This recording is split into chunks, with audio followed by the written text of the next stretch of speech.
Good morning dear students, कैसे हैं आप सब। I hope you all are fine. You welcome to our channel DOE worksheet for you. तो आज हमें क्या करना है, हमारा वीक शुरू हुआ है, मंडे है एंड आज हम 2 वर्कशीट करने वाले हैं।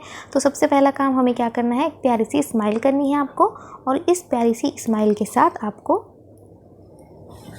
वर्कशीट स्टार्ट करनी है। ठीक है, तो चलिए पहली वर्कशीट हम जो करने वाले हैं वो है हिंदी, और दूसरी जो वर्कशीट हम करेंगे वो होगी हमारी EVS की। तो बिना देर किए हम शुरू कर देते हैं हमारी वर्कशीट। हिंदी की नोटबुक ओपन कर लेंगे, सभी मेंशन कर देंगे आज की डेट 13 सितंबर 2021। कार्यपत्रिका की संख्या लिख देंगे, कक्षा के साथ आप लिख देंगे अपना सेक्शन, विद्यार्थी अपना नाम और टीचर का नाम मेंशन कर देंगे। बच्चों, पाठ दोस्त की पोशाक की पंक्ति में आए गहरे रंग के शब्दों पर ध्यान दीजिए। यह सुनकर जमाल साहब पर तो मानो घड़ों पानी पड़ गया। जानते हैं इसका मतलब क्या होता है? बच्चों, यह एक मुहावरा है। घड़ों पानी पड़ गया, ये एक मुहावरा है और इसका अर्थ है अत्यंत लज्जित होना, यानी कि शर्मिंदा हो जाना। ठीक है, बहुत ज़्यादा शर्मिंदा होना। मुहावरे वे वाक्यांश होते हैं जो सामान्य अर्थ से अलग विशेष अर्थ देते हैं। इनके प्रयोग से भाषा सुंदर, प्रभावशाली और सजीव होती है, जैसे चकमा देना यानी कि धोखा देना, पीठ थपथपाना यानी कि शाबाशी देना आदि। पहली एक्टिविटी हम देख लेते हैं, इसमें क्या दिया हमें पहले प्रश्न में। पाठ दोस्त की पोशाक में आए मुहावरों के सही शब्द पर सही का निशान लगाकर रिक्त स्थान में भरिए। देखिए यहाँ पर सेंटेंस दिया है, आपको रिक्त स्थान दिए हैं, यहाँ पर 3 शब्द दिए हैं, इनमें से सही शब्द हमें यहाँ पर खाली स्थान में भरना है। गर्मजोशी से करना, गर्मजोशी से शिकायत करना, गर्मजोशी से स्वागत करना या गर्मजोशी से विश्वास करना। गर्मजोशी से होता है स्वागत करना। ठीक है, फिर है देखते ही जाना, देखते ही कह जाना, देखते ही रह जाना या देखते ही सह जाना।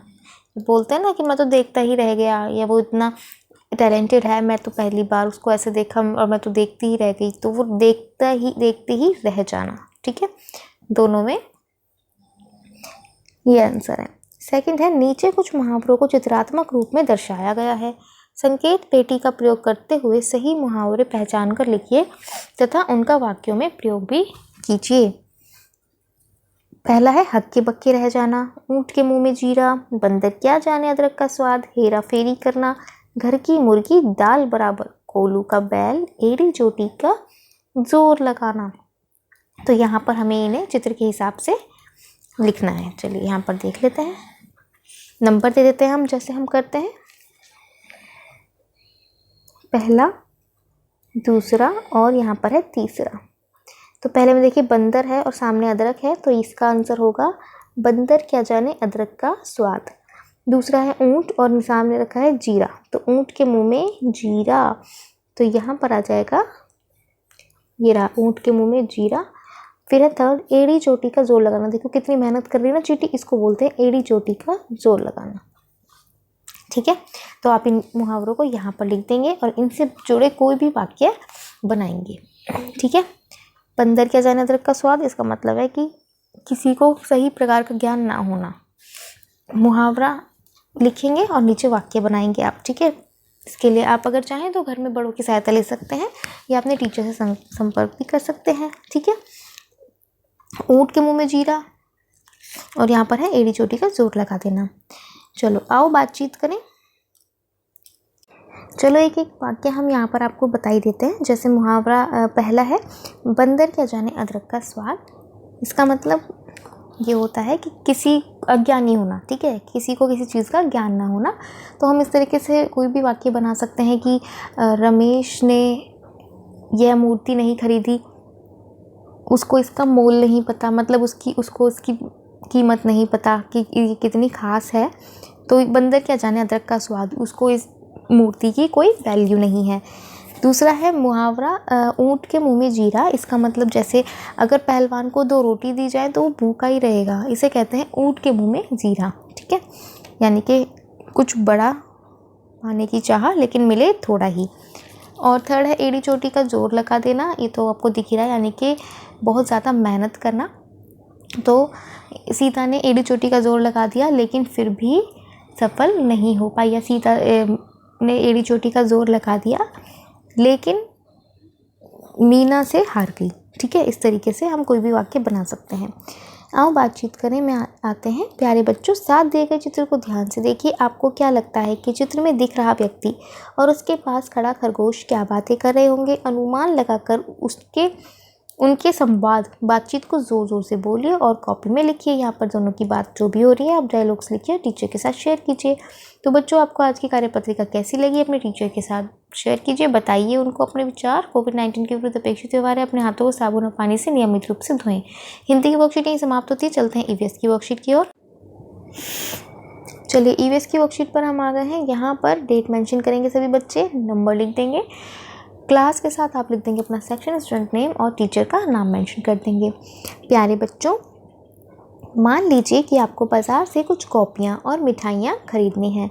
ऐसे में आप किस चीज़ को ले जाना बिल्कुल नहीं भूलेंगे? जी हाँ, रुपए।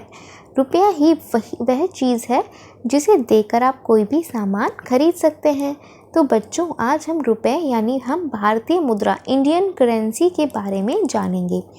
पहली है, यहाँ पर पहला प्रश्न है, भारत की राष्ट्रीय मुद्रा यानी कि नेशनल करेंसी भारतीय रुपया है। भारत की मुद्राओं के कुछ चित्र नीचे दिए गए हैं, इन्हें पहचानकर इनका मूल्य अपनी कॉपी में लिखिए। आप चाहें तो इनका एक छोटा सा सिंपल सा चित्र भी बना सकते हैं। ठीक है, पहला है 1 रुपये का सिक्का, 2 रुपये का सिक्का, 5 रुपये का सिक्का, 10 रुपये का सिक्का और 20 रुपये का सिक्का। फिर है 2000 का नोट, 500 रुपये का नोट, 200 रुपये का नोट, 100 रुपये और 50 रुपये। ठीक है, 2000, 500, 200, 100 एंड ₹50। ओके, तो हमने यहाँ पर ये आप ये अपनी नोटबुक में बना सकते हैं और इसके बाद इनके नाम लिखेंगे। ठीक है, सेकंड है, बच्चों, हर देश की अपनी एक राष्ट्रीय मुद्रा यानी कि नेशनल करेंसी होती है जो अन्य देशों से अलग होती है। जैसे हमारे भारत में रुपया चलता है, बाहर हर जगह रुपया नहीं चलता, बाहर कहीं डॉलर चलता है। ठीक है, कहीं येन होता है, कहीं रियाल होता है। ठीक है, तो इस तरीके से आप अलग अलग मुद्राओं के बारे में पढ़ेंगे। आपको नीचे कुछ देश और उनकी मुद्राएं दी गई हैं, इनका सही मिलान करके अपनी कॉपी में लिखिए। देखिए, हम आपको बताते हैं, यहाँ पर कुछ देश दिए हैं, इन देशों की करेंसी यहाँ पर दी है मुद्रा, हमें इन्हें मिलान करना है, तो मिलाते हैं।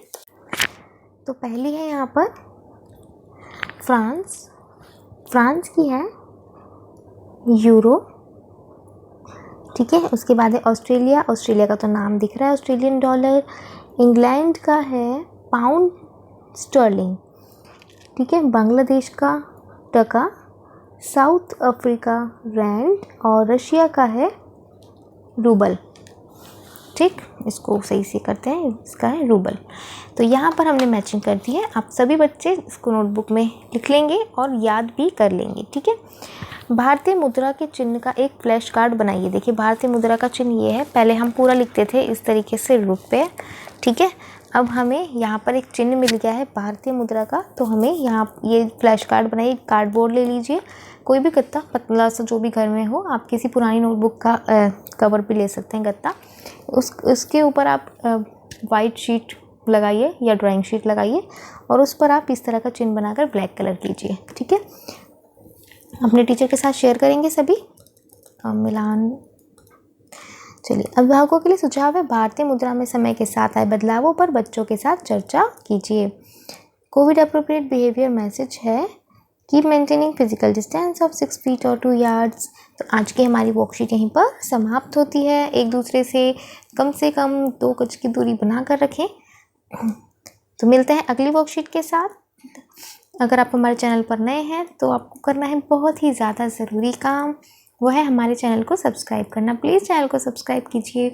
वीडियोस जब आप देखते हैं तो लाइक का बटन है, उसे भी दबा दीजिए। और अगर आप कोई सजेशन देना चाहते हैं तो आप बिल्कुल हमें कमेंट सेक्शन में बता सकते हैं और हमें ये ज़रूर बताइए कि आपको हमारी आज की वीडियो कैसी लगी। Thank you.